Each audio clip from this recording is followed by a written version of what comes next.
brought to you by Kuku FM. Download the app now. नमस्ते, मेरा नाम है हर्षिता और आप देखना शुरू कर चुके हैं लल्लन टॉप का इंटरनेशनल खबरों से जुड़ा डेली बुलेटिन दुनियादारी। आज के शो में हम 3 बड़ी खबरों पर विस्तार से बात करेंगे। पहली खबर कोरोना महामारी से जुड़ी है। यूरोप में एक बार फिर से कोरोना लौट रहा है। WHO ने आशंका जताई है कि अगले साल फरवरी तक कोरोना से 5 लाख लोगों की मौत हो सकती है। इस आशंका की वजह क्या है? दूसरी खबर के लिए हम चलेंगे अफ्रीकी देश इथियोपिया, जहां सिविल वॉर 1 साल का हो गया है। फिलहाल टिग्रे की विद्रोही सेना राजधानी आदिस अबाबा की तरफ बढ़ रही है। प्रधानमंत्री एबी अहमद ने 6 महीने के लिए आपातकाल लगा दिया है। पीएम ने आम नागरिकों को राजधानी की सुरक्षा करने के लिए कहा है। जानेंगे 1 साल में इथियोपिया में क्या बदला। तीसरी खबर क्लाइमेट चेंज से जुड़ी है। धरती तिल तिल कर पिघल रही है। आने वाले कुछ दशकों में दुनिया के अधिकतर हिस्से रहने के काबिल नहीं होंगे। इस खतरे से निपटने के लिए दुनिया के लगभग 200 देश एक साथ ग्लासगो में इकट्ठा हैं। वहां धरती को बचाने को लेकर बैठकों का दौर जारी है। ये सब हो रहा है कॉन्फ्रेंस ऑफ द पार्टीज यानी COP26 के बैनर तले। COP26 को लेकर क्या अपडेट्स हैं और इंडोनेशिया COP26 में किए किस वादे से मुकर गया, सब बताएंगे। लेकिन आगे बढ़ने से पहले एक जरूरी सूचना है। दुनियादारी के इस एपिसोड के पार्टनर है कुकू FM।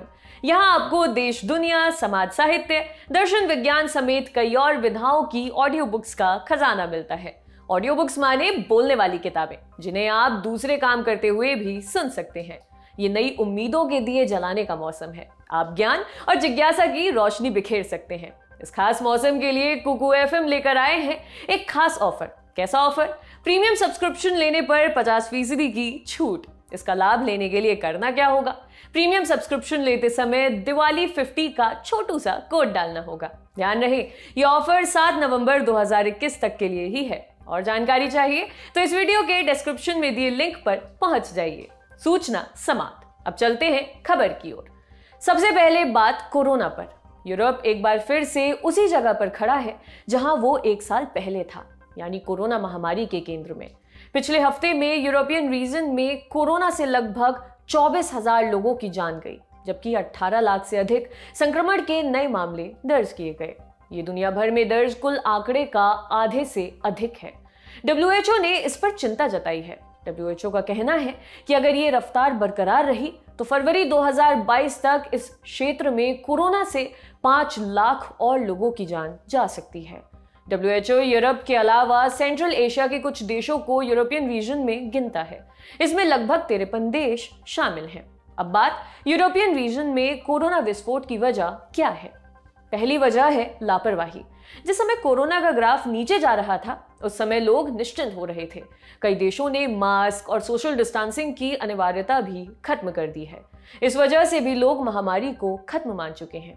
WHO ने अपनी रिपोर्ट में कहा है कि अगर अगले 95% लोगों ने मास्क पहनना शुरू कर दिया तो लगभग 2 लाख मौतों को रोका जा सकता है। दूसरी वजह है वैक्सीनेशन में असमानता। WHO के रीजनल डायरेक्टर हेंस क्लूज के अनुसार वैक्सीनेशन में असमानता कोरोना विस्फोट की सबसे बड़ी वजह है। इस इलाके में 8 देशों ने 70% से अधिक आबादी को वैक्सीन लगा दी है, जबकि 2 देश ऐसे हैं जो अपनी 10% जनसंख्या को भी वैक्सीनेट नहीं कर पाए हैं। पिछले हफ्ते यूरोप में 65 साल से ऊपर के जितने भी लोगों की कोरोना से मौत हुई, उनमें से 75% लोगों को कोरोना वैक्सीन की सिर्फ 1 डोज लगी थी। तीसरी वजह है वैक्सीनेशन को लेकर झिझक। कोरोना की वैक्सीन को बाजार में आए लगभग 1 साल हो चुका है। वैक्सीन को लेकर अभी भी लोगों की झिझक खत्म नहीं हुई। एक धड़ा वैक्सीन की अनिवार्यता से नाराज चल रहा है। इन जगहों पर वैक्सीन पास के विरोध में प्रोटेस्ट भी हो रहे हैं। अक्टूबर 2021 में इटली ने अपने यहाँ हेल्थ पास वाला कानून लागू किया था। इसके तहत प्राइवेट या पब्लिक सेक्टर में काम करने वाले हर एक कर्मचारी के लिए ग्रीन पास लेना अनिवार्य कर दिया था। यानी अगर आपको नौकरी करनी है तो कोरोना की वैक्सीन लेनी होगी, या नेगेटिव कोविड टेस्ट रिपोर्ट दिखानी होगी, या फिर कोविड से रिकवर होने का सबूत देना होगा। इन्हीं तीनों स्थिति में सरकार संबंधित व्यक्ति के लिए ग्रीन पास जारी करती है। जिसके पास ग्रीन पास नहीं होगा उन पर 1.5 लाख रुपए तक का जुर्माना लग सकता है। इस कानून के विरोध में इटली के ट्रिएस्टे शहर में जमकर प्रोटेस्ट हुए। इनमें हजारों की संख्या में लोग इकट्ठा हुए। प्रोटेस्ट के 2 हफ्ते बाद ट्रिएस्टे एक कोविड हॉटस्पॉट बन चुका है। इटली 12 साल से ऊपर के 80% से अधिक लोगों को वैक्सीनेट कर चुका है। बाकी बचे 38 लाख लोगों के लिए इटली ने ग्रीन पास का सिस्टम लागू किया है। हालांकि इसको लेकर जनता एकमत नहीं दिख रही है। वैक्सीन की खबर को यहीं पर विराम देते हैं। अब चलते हैं कोरोना की दवा की तरफ। ब्रिटेन ने कोरोना के पहले एंटीवायरल ड्रग को मंजूरी दे दी है। इस दवा का नाम है मोलनुपियर। इसे अमेरिकन कंपनी मर्क एंड रिसबैक बायोथेरेपेटिक्स ने डेवलप किया है। ब्रिटेन कोरोना की किसी दवा को अप्रूव करने वाला दुनिया का पहला देश बन गया है। ये दवा कोरोना पीड़ित लोगों को दिन में 2 बार दी जाती है। क्लिनिकल ट्रायल से मिले आंकड़ों के अनुसार ये हॉस्पिटलाइजेशन और मौत की आशंका को 50% तक घटाने में कारगर है। ब्रिटेन में 4 नवंबर को 41,000 से अधिक मामले दर्ज किए गए, जबकि 200 से अधिक लोगों की मौत हुई। यूरोप के बाद अब बारी है अफ्रीका की। इथियोपिया में सिविल वॉर की उम्र 1 साल हो चुकी है। पिछले साल 4 नवंबर को इथियोपिया के प्रधानमंत्री एबी अहमद अली ने ट्रिगे पर हमले का आदेश दिया था। अफ्रीकी महाद्वीप में हिंसा, तानाशाही और सैन्य तख्तापलट की लंबी परंपरा रही है। इथियोपिया भी इससे कतई अछूता नहीं रहा है। हालांकि एक मामले में ये देश अलग रहा। इथियोपिया कभी किसी का उपनिवेश नहीं बना।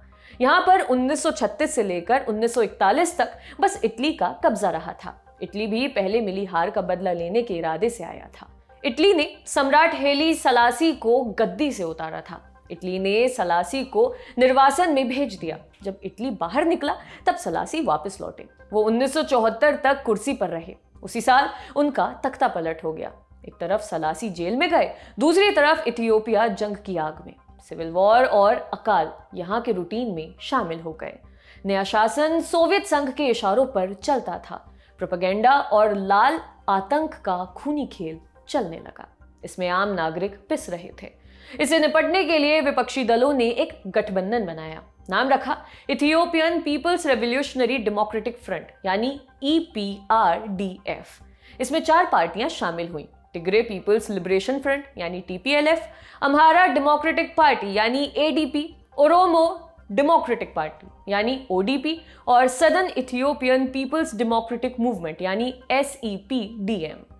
इस गठबंधन में TPLF का दबदबा था। ये पार्टी टिग्रे प्रांत में बनी थी। EPRDF गठबंधन ने मिलकर तानाशाही सरकार गिरा दी। नया संविधान बनाया गया। 1993 में इरिट्रिया को आजाद कर दिया गया, लेकिन जमीन के एक टुकड़े को लेकर विवाद बना रहा। इस टुकड़े के लिए 1999 में फिर से लड़ाई शुरू हो गई। इस लड़ाई में टिग्रे फ्रंट पर था और वहां की TPLF इसकी सबसे बड़ी हिस्सेदार। TPLF के लड़ाके इरिट्रिया वाले युद्ध में बढ़ चढ़कर हिस्सा ले रहे थे, इसलिए आगे जब शांति समझौता हुआ तब उनको झटका लगा था। ये झटका तब लगा जब इरिट्रिया के साथ जमीन का विवाद सुलझा जुलाई 2018 में। इथियोपिया ने विवादित जमीन पर से दावा छोड़ दिया था। इसके पीछे दिमाग था नए प्रधानमंत्री एबी अहमद अली का। अली आर्मी में रह चुके थे। वो ओरोमा डेमोक्रेटिक पार्टी के मेंबर भी थे और सरकार में साइंस एंड टेक्नोलॉजी मिनिस्ट्री संभाल चुके थे।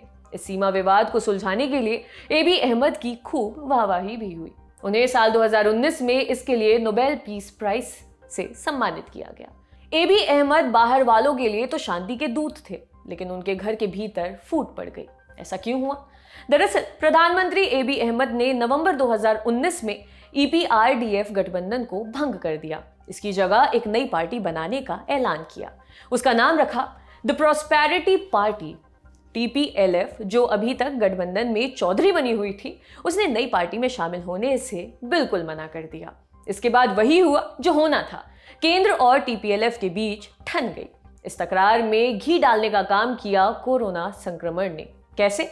इथियोपिया में अगस्त 2020 में आम चुनाव होने थे, लेकिन केंद्र सरकार ने कोरोना का हवाला देकर चुनावों को साल 2021 तक के लिए टाल दिया। इस पर TPLF ने विद्रोह कर दिया, कहा कि हम तो चुनाव करवाएंगे। वही हुआ भी। सितंबर के महीने में TPLF ने टिग्रे में चुनाव करवाए। प्रधानमंत्री एबी अहमद ने इस चुनाव को अवैध घोषित कर दिया। TPLF ने आरोप लगाया कि प्रधानमंत्री राज्यों को कमजोर करने की साजिश कर रहे हैं। साथ ही धमकी भी दी कि टिग्रे के आंतरिक मामलों में हस्तक्षेप का मतलब युद्ध होगा। उसी समय आशंका जताई जा रही थी कि ये तकरार बातचीत के जरिए शांत नहीं होगी। यह आशंका 4 नवंबर को सच साबित हो गई। उस दिन एबी अहमद ने ट्वीट कर कहा कि टीपीएलएफ ने सेना के एक बेस पर हमला कर हथियार लूट लिए हैं। उन्होंने सारी सीमाएं पार कर दी हैं। अब सेना टीपीएलएफ के खिलाफ मोर्चा संभालेगी। टीपीएलएफ ने आर्मी बेस पर हमले के आरोप को नकार दिया, लेकिन एबी अहमद ने इस सफाई को सुनने से इनकार कर दिया। 4 नवंबर 2020 को टिग्रे में आपातकाल लगा दिया गया। सप्लाई लाइन बंद कर दी गई, टेलीफोन और इंटरनेट कनेक्शन काट दिए गए। पूरे देश में तैनात आर्मी को टिग्रे की तरफ कूच करने का आदेश मिला। 28 नवंबर को एबी अहमद ने टीपीएलएफ के खिलाफ जंग का ऐलान कर दिया। कहा जा रहा था कि आर्मी टीपीएलएफ को कुछ ही हफ्तों में नेस्तनाबूद कर देगी, लेकिन ऐसा हुआ नहीं। टीपीएलएफ के साथ जंग के कई आयाम हैं। मसलन टिग्रे में लाखों की संख्या में लोगों ने पलायन किया। अंतर्राष्ट्रीय रिपोर्ट्स के मुताबिक रेप, हत्या, शोषण की हजारों दास्तानें टिग्रे में बिखरी हुई हैं। इस अपराध में हर पक्ष शामिल है। शुरुआती चरण में इथियोपिया की सेना ने पहले तो टीपीएलएफ को घुटने टेकने पर मजबूर कर दिया, लेकिन टीपीएलएफ ने बाद में वापसी की। 1 साल बाद हाल ये है कि टीपीएलएफ और ओएलए मिलकर राजधानी आदिस अबाबा की तरफ कूच कर रही हैं। दोनों को सरकार ने आतंकी संगठन घोषित किया हुआ है। टीपीएलएफ और ओएलए एक समय एक दूसरे के दुश्मन हुआ करते थे। 2 नवंबर को प्रधानमंत्री एबी अहमद ने 6 महीने का आपातकाल लगा दिया। लोगों से अपील की गई कि वो राजधानी की सुरक्षा करें। अमेरिका ने इथियोपिया को लेकर अपने नागरिकों के लिए ट्रैवल एडवाइजरी जारी की है। आने वाले दिनों में इथियोपिया को लेकर निर्णायक खबर आ सकती है।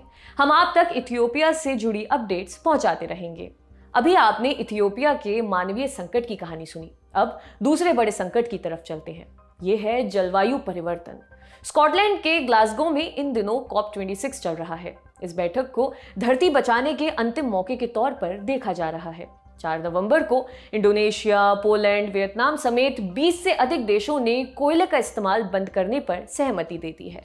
कोयले को सबसे दूषित ईंधन माना जाता है। हालांकि चीन, भारत, ऑस्ट्रेलिया और अमेरिका ने इस प्रस्ताव को लेकर कोई पहल नहीं की। रॉयटर्स की रिपोर्ट के अनुसार 2020 में चीन ने कोयले की कुल खपत का 54%, भारत ने 11%, जबकि अमेरिका ने लगभग 6% इस्तेमाल किया। जानकारों का मानना है कि ये शुरुआत अच्छी है, हालांकि इस दिशा में अभी और आगे जाने की जरूरत है। COP26 की पहली बड़ी पहल जंगलों की कटाई को लेकर हुई थी। 127 देशों ने शपथ ली थी कि वे 2030 तक अपने यहाँ जंगलों की कटाई बंद कर देंगे। इसमें इंडोनेशिया भी शामिल था। इंडोनेशिया में दुनिया के कुल वर्षावनों का 1/3 हिस्सा मौजूद है। डील साइन करने के 2 दिन बाद ही इंडोनेशिया अपनी बात से मुकर गया है। देश की पर्यावरण मंत्री ने ट्वीट कर कहा कि इंडोनेशिया पर यह शर्त थोपना अनुचित और पक्षपाती है। इससे इंडोनेशिया के विकास में रुकावट आ सकती है। इसके बाद उप विदेश मंत्री का बयान आया। उन्होंने कहा कि शपथ लेने का यह मतलब नहीं है कि इंडोनेशिया पूरी तरह से जंगलों की कटाई रोक देगा। हालांकि उन्होंने कहा कि जंगल की जमीन का दूसरे कामों में इस्तेमाल नहीं होने दिया जाएगा। इंडोनेशिया COP26 के सामने मौजूद चुनौतियों का एक सटीक उदाहरण है। COP26 में भले ही बड़े बड़े दावे कर लिए जाएं, उन्हें धरातल पर उतारने की जिम्मेदारी देशों की है। इसके लिए उन्हें अपने यहाँ की बाधाओं से पार पाना होगा, तभी दुनिया को बचाने की मुहिम सफल हो सकती है। आज का दुनियादारी यहीं पर समाप्त होता है। अगले हफ्ते फिर मुलाकात होगी, इसी उम्मीद के साथ विदा लेती हूँ। शुक्रिया, शुभ रात्रि।